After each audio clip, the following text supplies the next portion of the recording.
Rabotai, Besorot Tovot, Mazal Tov pour le Khatan, Bezrat Hashem, Besmachot, toujours. On est aujourd'hui le 22, 8 jours avant Rosh Hashanah, 32 jours avant Simchat Torah. Bon, vous allez me dire pourquoi je dis le chiffre 32, juste pour signaler, bon en hébreu c'est l'Ev, c'est le cœur. En ce moment on doit essayer de s'investir le plus possible. Et le Teilim, le numéro cœur, le 32, tout le monde le connaît. Il y a une phrase qu'on va essayer de comprendre aujourd'hui. Altiyu kesus kefered en havin, bametek veresen aidio livlom balkarov elecha. Je vais essayer de traduire un petit peu. Ne soyez pas, il nous dit le roi David, comme un cheval ou comme le mulet, c'est ça on dit pered, qui comprennent pas. Il faut essayer de comprendre. Chazak ou Baruch, je te dis que ça a sauté aujourd'hui. Tu vois, j'ai parlé de cheval. Alors, qu'est-ce qu'on peut comprendre avec ça?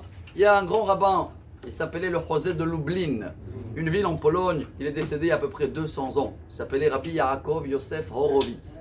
Et lui, il disait qu'il y avait une personne très riche qui devait passer de la marchandise entre Pologne et la pays à côté. À l'époque, c'était très dangereux. Et il a tout vendu. Il a trouvé un cocher qu'il était d'accord de cacher un petit peu tout ce qu'il faut. Et un mois avant la grande transaction de passer la frontière, le propriétaire, le riche, il commence à avoir peur. Mais le cocher, il est détente. Mais quand il commence à prendre la route, 10 heures avant de passer la frontière, ça commence chez lui aussi un petit peu l'inquiétude. Il a dit attention, s'ils vont m'attraper, bon je vais m'excuser, je vais dire je ne savais pas, mais ils vont me dire. Et les seuls qui n'étaient pas du tout inquiets, et ils ont passé tout nickel, ils ne se prennent pas la tête même pas une seconde, c'est qui? Les chevaux, bravo.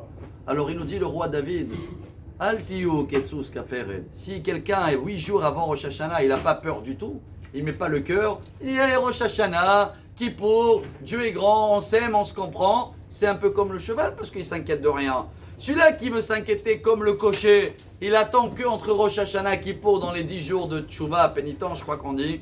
C'est déjà pas mal, c'est un cocher. Mais celui-là qui est intelligent et qui veut faire passer, je ne vais pas dire la marchandise, faire passer tous les péchés qu'on a fait et que Akadosh Baruch Hu, il nous les efface, chers amis. Alors avant de sonner le chauffard, rappelez-vous, on a un grand message qu'on va le répéter cette semaine. Il y a des gens qui croient que ça y est, il a fait des problèmes, il veut sauter du toit, au milieu il regrette. Il peut ou pas? Non, mais la tchouva c'est pas pareil. La tchouva, il y a toujours un chemin en arrière, c'est toujours rattrapable. Et j'espère que nous on va comprendre ce message. Comme hier on était dans le chameau, alors on reste un petit peu dans le safari. Aujourd'hui on va se rappeler ne pas être ni des chevaux, et ni des mulets. Et comme ça, Bezrat Hashem, on sera beaucoup moins têtu et on va pouvoir donner le cœur à Kadosh Baruch Hu. Besorot Tovot.